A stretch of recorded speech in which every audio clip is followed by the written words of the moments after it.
Então temos a representação de dois astronautas, um exercendo uma força sobre o outro.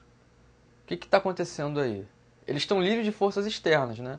Eles estão numa superfície que não é do planeta Terra, né? De outro planeta. Estão no espaço, não tem força gravitacional atuando sobre eles. As únicas forças que atuam sobre eles é a força que um faz sobre o outro, né?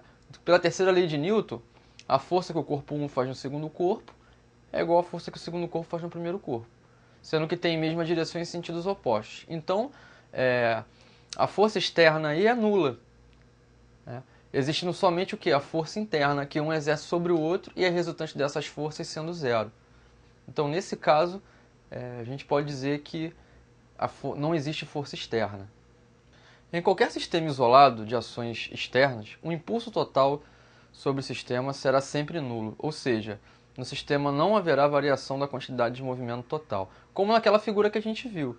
Se a força força externa é zero, o que acontece? Somente há forças internas. Havendo somente forças internas, o impulso é nulo, porque na casa do astronauta, a força que um exerce sobre o outro, né, é a mesma força que o outro astronauta exerce sobre o primeiro. Isso significa que a resultante é zero. Sendo força zero, o impulso também é zero. Então a variação da quantidade de movimento também seria zero. Então a quantidade de movimento de um sistema isolado sempre se conserva, qualquer que seja a ação praticada pelos corpos do sistema. Então a gente tem aqui esse ΔQ é igual a zero, então a quantidade de movimento final é a quantidade de movimento inicial. Então a gente tem um esquema aí representando um impulso resultante sendo zero.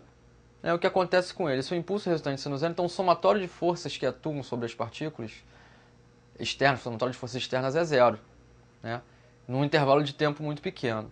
Havendo isso, a quantidade de movimento antes é igual à quantidade de movimento depois. Antes de quê? A quantidade de movimento antes da colisão é igual à quantidade de movimento depois da colisão. Então a gente está vendo aí. Podemos dizer também que a quantidade de movimento total do sistema isolado é constante. O que isso significa? Que a quantidade de movimento total é sempre a mesma. Isso está representado como? Pela Q de antes igual a Q depois, como a gente viu no outro slide, né? Então a quantidade de movimento antes do choque é igual à quantidade de movimento depois do choque. Então a gente tem colisões, né? Para ter colisão, estamos analisando o caso do sistema isolado, ou seja, as forças externas não atuam no sistema, ou as forças externas são pequenas comparadas às forças internas, né?